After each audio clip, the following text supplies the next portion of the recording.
আজ আমি রান্না করব পুঁই ডাল। এজন্য এখানে পুঁই শাক কেটে ধুয়ে নিয়েছি আর নিয়েছি পরিমাণ মতো আলু। আর অন্যদিকে মসুরের ডালও ভিজে রাখা হয়েছে, এখনও ডালটা পরিষ্কার করা হয়নি।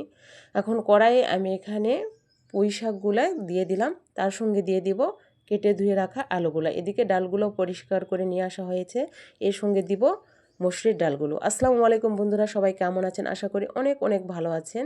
অনেক দিন পর আজকে একটা নতুন বড় ভিডিও নিয়ে আসলাম। আপনারা কে কীভাবে এরকম পুঁই শাক রান্না করে খান অবশ্যই জানাবেন। আমি যেভাবে রান্না করছি সেটাই শেয়ার করছি। আর এখানে দিয়ে দিলাম পরিমাণ মতো পেঁয়াজ, রসুন, আদা রসুন জিরা বাটা, পরিমাণ মতো লবণ, হলুদ, কাঁচা মরিচ, গুঁড়া মরিচ আর সামান্য একটু তেল দিয়ে হাতের সাহায্যে ভালো করে মেখে নিয়ে, আর এই মাখানোর সময় যে কোনো তরকারি মাখানোর সময় দেখেন আলাদা একটা ঘ্রাণ আসে, আর সেই ঘ্রাণটা সেই না, আমার কাছে তো ভালো লাগে। আপনাদের কাছে কেমন লাগে অবশ্যই জানাবেন। তারপর ঢাকনা দিয়ে ঢেকে দিয়ে 10 মিনিট রান্নার পর তারপর দেখলাম, দেখি কি অবস্থা, শাকগুলো ভাপে কতটা কমে আসছে। আলহামদুলিল্লাহ অনেকটা কমে আসছে। এখন একটু এপুশ উপিশ করে ভালো করে নেড়ে চেড়ে দিলাম, যেন তলায় ডালটা না আটকে যায়।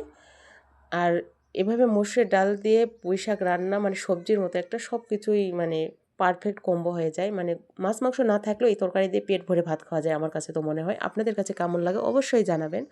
আবার আমি 10 মিনিট ঢাকনা দিয়ে রেখে দিব। এই যে ঢাকনা দিয়ে রেখে দিলাম, 10 মিনিট হয়ে গেছে। এখন ঢাকনা তুলে দেখবো কী অবস্থা। দেখেন, এই যে ঢাকনা তুলে নিলাম।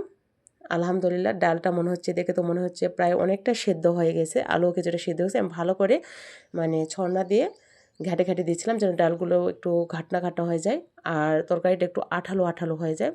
তারপর দেখলাম যে আলু মনে হয় একটু সেদ্ধ হয়নি, আর একটু আমার পানি দেওয়ার দরকার। আর কালারটা দেখেন জাস্ট ওয়াও আসছে, তাই না? আমার কাছে তো ভালো লাগছে। আপনাদের কাছে কেমন লাগছে অবশ্যই জানাবেন কিন্তু। তারপর আমি এখানে আলুটা চেক করে দেখছিলাম যে আলু সেদ্ধ হয়েছে কিনা। না, দেখলাম যে হালকা একটু কম সেদ্ধ হয়েছে, তার জন্য আমি হালকা একটু পানি দিলাম। আর 10 মিনিট আমি রান্না করব, এই বলে আমি ঢাকনাটা রেখে দিলাম।